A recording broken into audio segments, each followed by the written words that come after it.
Hello and welcome to my channel. Today's video is going to be a sympathy card. I wanted to tie together the colors and the feelings of nature in this card design. Let me show you how to create it.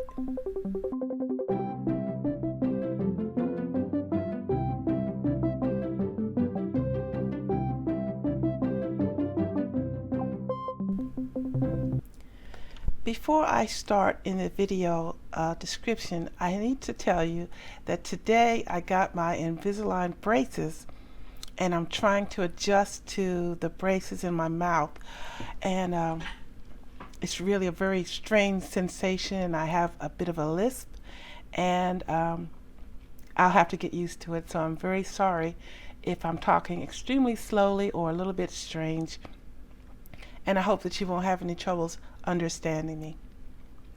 The materials I'm using is going to be a Dreamcatcher stamp set, and this is from Recollections, the Stampin Up Feathers Framelit, and the Four Feathers stamp set, and the Heartfelt Sympathy stamp set. I'm going to be using some brown ribbon, and I'm going to be using some removable Post-it tape. If you don't have this product, you could just use Baker's plain painter's tape or Post-its to mask out some area. I'm also going to be using rhinestones. Okay, let's clear this and get started. The first thing I want to do is create the masking for the front panel. So I have a piece of paper here, and I'm going to bring in my masking, my Post-it tape, and tear off a bit, and just line it up on here and mask off half of the paper. Be sure that you get it straight, and press it down. Alright, now I have my Distress Oxide inks and my ink blending tools, one for each color, and I'm just going to lay the color down from top to bottom and blending where the two colors meet. This is very quick and easy. The Distress Oxides blend very easily because they're a little bit different formulation than the regular Distress inks, and the blending is really simple. If you do not have the Distress Oxide inks, then you can do this with your regular Distress inks or whatever inks you had, because we aren't going to be doing any water reactive things, so it's not really necessary that you use the Distress inks. I just like the way these colors came together. I am really having trouble adjusting to these Invisaligns. It really feels strange to me. I hope you're not having any trouble hearing me. And my mouth feels, for lack of a better way to describe it, very juicy, because it makes you get a lot of extra liquid in your mouth. But we will adjust. Also, it really feels a little bit painful on my bottom, around my tongue area, and if it gets too bad, I'm going to just have to pull this thing out to until I get adjusted, because I know that I have to keep it in for a full 24 hours and only take it out to eat, so it's going to take me some adjusting. Okay, and there, as quick as you see, there's this panel. Don't take the tape off yet, because we're going to use it as a mask and stamp the different leaves, which are a little bit out of my reach. So I have the Memento brown, and I'm just going to go all over and twist it around and go from different directions to make it look a little bit more interesting. And let's see, yeah, like that. Yeah, that's enough for that one. And I want to go, let's see, let's try here for that one. I'm trying to be a little bit more careful with the placement. I actually should have thought about it a little bit before I put the first one down. And it'll make sense why I'm trying to be a little careful here. Like, see where the post-it and the paper meets? I didn't press hard enough, so there's a little bit of a blemish there, but it'll be all right. But you have to watch for that when you're doing masking. And I think that's enough. All right. Now I'm going to pull back the post-it, and there you see the result. Of course, it'll be like this though, like that. Okay, I'm gonna clear this stuff away and move on to the next step. Now that I have my front panel, I need to bring in my MISTI tool so that I can try to figure out which one of the feathers I'm going to spotlight for my embellishments. I chose those two for that one, but I do not think I'm going to be able to do that on this one because this is very close. So I have my sentiment on my MISTI tool, and I'm going to temporarily use my die cut to help me figure out about where that feather is going to come out. So I'm going to line it up with the stamping there and close the door and see if I have enough space to clear it, and not really if I would get that feather there. So I can't do that one. So I'm going to turn it around and spotlight this one. This is why I needed to be a little bit careful as where I was placing the feathers as I was doing the stamping. And I was focused, to be honest, I was focusing on these doggone Invisalign. I wasn't really thinking as I was going. And this is the result now. Okay, so that one is fine, and I'm going to see if I could get that one. So I know this clears the stamping of that front one, but I just need to see if it's enough into the inner area where it won't hang over the side of the card. And it looks like I'll be good. So now that I know that that's going to work, I'm going to go ahead and ink this up and stamp it onto the front.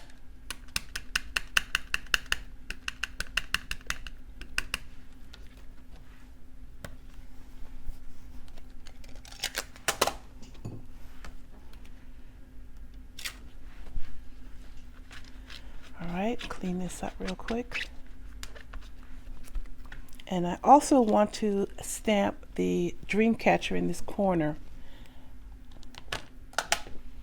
And I'm just going to put that in brown.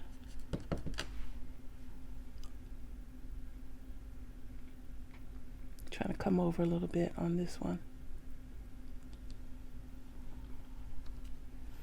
Okay.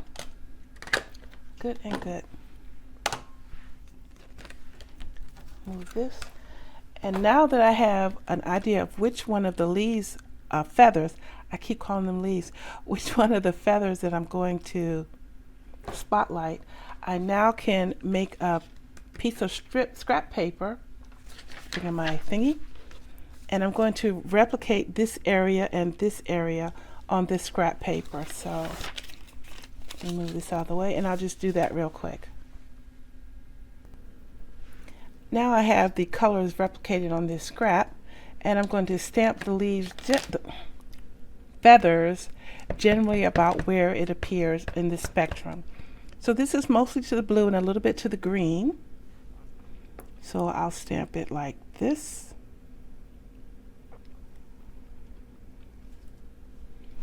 And the other one is almost primarily in the orange with just a little bit of the green. So I'll stamp it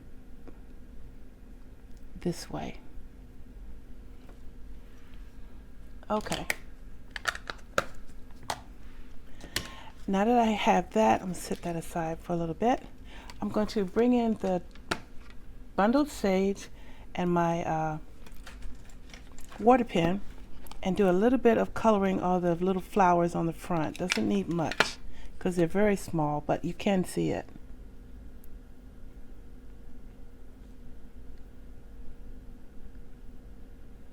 Okay.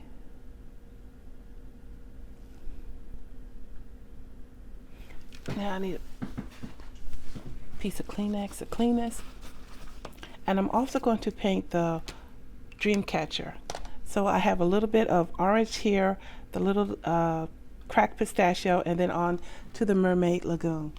So again, I'm just going to put a little bit of the dye onto my block, pick it up with the color, and just paint it right on.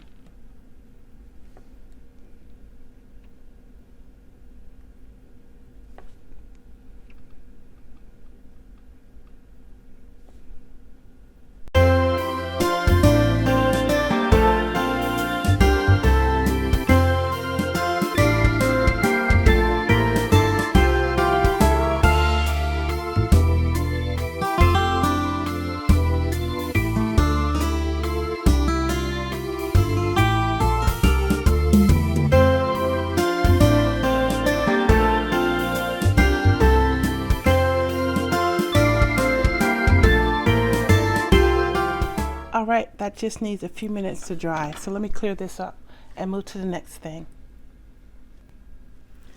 So I also took the foam tape and I cut it in half, and I put a foam tape behind each one of the areas where there is a feather. If you didn't have the fun foam, you could just cut out multiple feathers, glue them together, and stack the die cuts. But I had it, so I used it. So I'm just going to take it and line this up in my Big Shot machine and cut out both of the feathers, and I'll be right back. Okay, now I have the feathers. Okay. Now I'm just going to put the rest of the card together. It's very simple and straightforward.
And that is the finished card.